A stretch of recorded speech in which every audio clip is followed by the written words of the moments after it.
તો અન્ય એક કિસ્સો પણ સુરતથી આવી રહ્યો છે, જ્યાં સુરતમાં દુકાનની આડમાં જુગાર ધામનો પર્દાફાશ થયો છે. પોલીસે 5,73,000નો મુદ્દામાલ સાથે 14 લોકોને ઝડપી પાડ્યા છે. રીજન્ટ પ્લાઝાના બીજા માળે આ દુકાન ચાલતું હતું, જ્યાં દુકાનની અંદર આ જુગારધામ ચાલતું હતું. રાધા એન્ટરપ્રાઇઝમાં ચાલતા જુગારધામ પર દરોડા પાડવામાં આવ્યા છે, જ્યારે પોલીસે 16 મોબાઈલ ફોન અને 3 મોટરસાયકલ પણ જપ્ત કરી છે.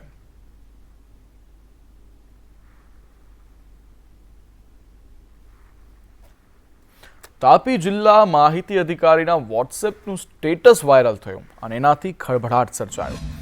સ્ટેટસમાં હતું કે આપઘાતનું સ્ટેટસ મૂકનાર નિનેશ ભાભોરને પોલીસે ઝડપી પાડ્યો છે. સ્ટેટસમાં આપઘાત કરવાની નિનેશ ભાભોરે ચીમકી આપી હતી.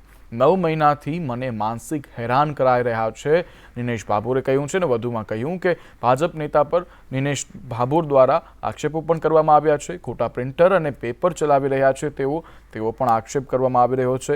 બ્લોક થયેલા લોકો પણ પેપર છાપી રહ્યા છે. મને મારી નાખવાની ધમકી પણ તેઓએ આપી હતી તેવા નિવેદન નિનેશ ભાભોરે આપ્યા હતા. પેપર નથી છાપતા અને પ્રિન્ટર ગેરકાયદેસર ચલાવે છે અને જેઓ બીજેપી મીડિયા કન્વીનરનું પદ લઈને ફરે છે, જેઓ બાર ક્રિમિનલ કેસ ચલાવે છે, ઓન પેપર છે, એવા લોકો મારા વિરુદ્ધ અરજી કરે છે. એ ભદુરિયાભાઈ અને કમલેશ ગામિત, જેઓ ખોટું સીએસ સર્ટિફિકેટ 17 લાખનું ધરાવે છે. 8 પેપર એવા છે જે ડી બ્લોક એટલે કે જે પેપર છાપી જ ના, છતાં પણ એમાં અધિકારીઓ જે તે બિલ્ડરને દબાવવાની વાતો કરે છે. 2,000માં 3,000માં આઈ કાર્ડ લઈ આવે છે.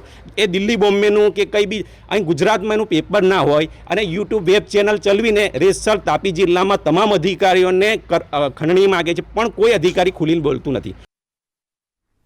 પેપરની વાત તથા આગળ વાત કરવી છે ગોધરાની. ગોધરામાં નીટ કૌભાંડ થયું હતું, આપણે સૌ કોઈ જાણીએ છીએ. જ્યારે ગોધરા નીટ કૌભાંડમાં વધુ એક આરોપીની ધરપકડ થઈ ચૂકી છે. વડોદરાના માણેજામાં રહેતા વિભોર આનંદની ધરપકડ કરવામાં આવી છે.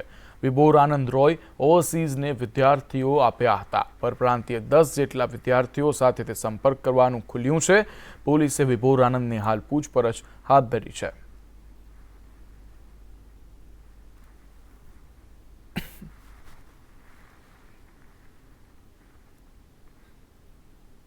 તો બીજી તરફ પંચમહાલના ગોકળપુરામાં ખેડૂતની હત્યાનો મુદ્દો સામે આવ્યો છે. 48 કલાક બાદ પણ એક આરોપી પોલીસની પકડમાં નથી આવ્યો. તમામ આરોપીઓ પોલીસની પકડથી દૂર છે. અન્ય 2 આરોપીઓના હાલ પોલીસ રિમાન્ડ પર છે. ઝડપાયેલા 2 આરોપીમાંથી એક સગીર વયનો છે, જ્યારે કિશોરને વડોદરા બાળ સુધાર ગૃહમાં મોકલી દેવાયો છે.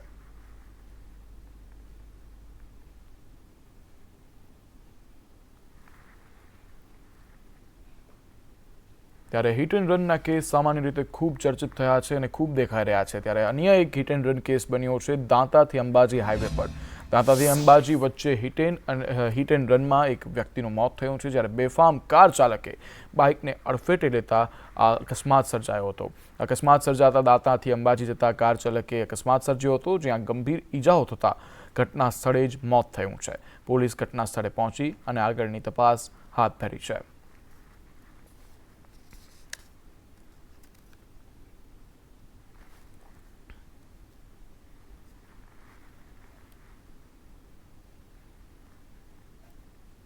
આગળ પણ વાત હાઈવેની જ કરવી છે. સુરતમાં નેશનલ હાઈવે પર ટ્રાફિક જામ જોવા મળ્યો. નેશનલ હાઈવે 48 પર 5 કિલોમીટરથી વધુનો ટ્રાફિક જામ જોવા મળ્યો. નવી પારડી ગામ પાસે ટ્રાફિક જામના દ્રશ્યો દેખાઈ રહ્યા છે, જે આપ ટીવી સ્ક્રીન પર જોઈ શકો છો. જ્યારે ટ્રાફિક જામ સર્જાતા વાહન ચાલકોને ભારે હાલાકી ભોગવવાનો વારો આપ્યો હતો. વાહનોની લાંબી કતારો લાગતા લોકો હેરાન પરેશાન થયા હતા. સમગ્ર દ્રશ્યો આપ સંદેશ ન્યૂઝના ટીવી સ્ક્રીન પર જોઈ શકો છો.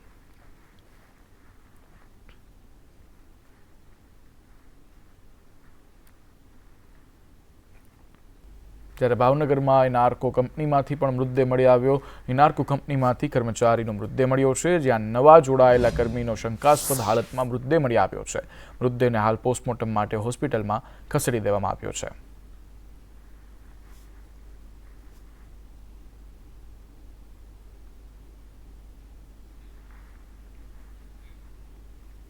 આગળ વાત કરવી છે પરિવારની. ઉપલેટામાં પારિવારિક સંબંધને શર્મસાર કરતો કિસ્સો સામે આવ્યો છે. કૌટુંબિક કાકાએ 16 વર્ષની સગીરા પર દુષ્કર્મ આચર્યો. પરિવારે ઠપકો સગીરાનો ઠપકો સગીરાનો પરિવારનો ઠપકો સગીરાને લાગી આવતા આપઘાત કરવાનો તેના દ્વારા પ્રયાસ કરવામાં આવ્યો. 16 વર્ષની નાબાલિગ હતી, જ્યારે બદનામીના ડરથી સગીરાએ એસિડ ગટગટાવી લીધું અને સગીરાના સારવાર માટે તેને હોસ્પિટલ ખસેડવામાં આવી છે, જ્યારે પારિવારિક કૌટુંબિક કાકા દ્વારા જ કુકર્મ કરવામાં આવ્યું છે.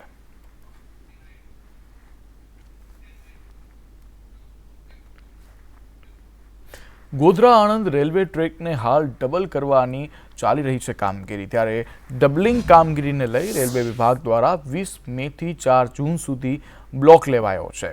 બ્લોકને કારણે ગોધરા આણંદ અને ડાકોર આણંદ મેમુ ટ્રેન કરવામાં આવી છે રદ, જ્યારે 20 મેથી 4 જૂન સુધી એટલે કે 14 દિવસ સુધી ડાકોર આણંદ અને ગોધરા આણંદ મેમુ ટ્રેનના રૂટ બંધ રાખવામાં આવશે.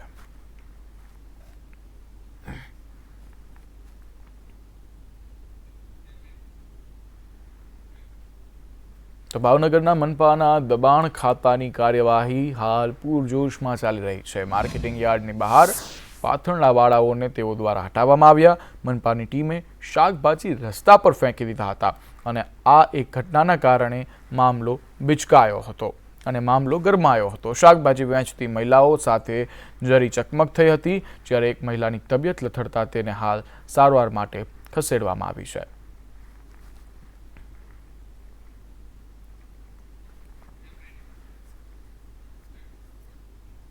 સંદેશ ન્યૂઝના અહેવાલની અસર પડી છે. ફરી એક વખત મહીસાગરમાં સંદેશ ન્યૂઝના અહેવાલની અસર પડી. કલેક્ટર સહિત ઉચ્ચ અધિકારીઓએ સિવિલની મુલાકાત લીધી છે. લુણાવાડામાં દર્દીની હાલતનો અહેવાલ પ્રસારિત કરવામાં આવ્યો હતો સંદેશ ન્યૂઝ દ્વારા, જેમાં કલેક્ટર નેહા કુમારી અધિકારીઓએ હોસ્પિટલની સમીક્ષા કરી છે. નવીન બિલ્ડિંગ તાત્કાલિક સુપ્રત કરવા માટે પણ આદેશ આપી દેવામાં આવ્યા છે, જ્યારે કમિટી બનાવી દૈનિક મોનિટરિંગ કરવા માટે પણ આદેશ આપવામાં છે. જ્યારે દર્દીઓને બારોબાર પોતાના નીચે બેસી અને સારવાર લેવાના વારા આવ્યા હતા, જેને લઈ અને સંદેશ ન્યૂઝ આ અહેવાલ પ્રસારિત કર્યો હતો.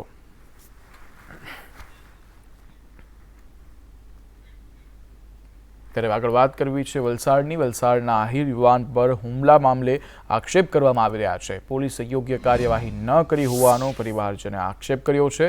આહિર સમાજના લોકોએ પોલીસ પાસે ન્યાયની માંગ કરી છે. ચીખલી પોલીસ સ્ટેશને પહોંચી અને કાર્યવાહી કરવાની તેઓ દ્વારા માંગ કરવામાં આવી છે. યુવાને રૂપિયાની લેતી દેતીમાં ચીખલી બોલાવવામાં આવ્યો હતો અને ત્યાં બોલાવી અને તેને મારવામાં આવ્યો હતો.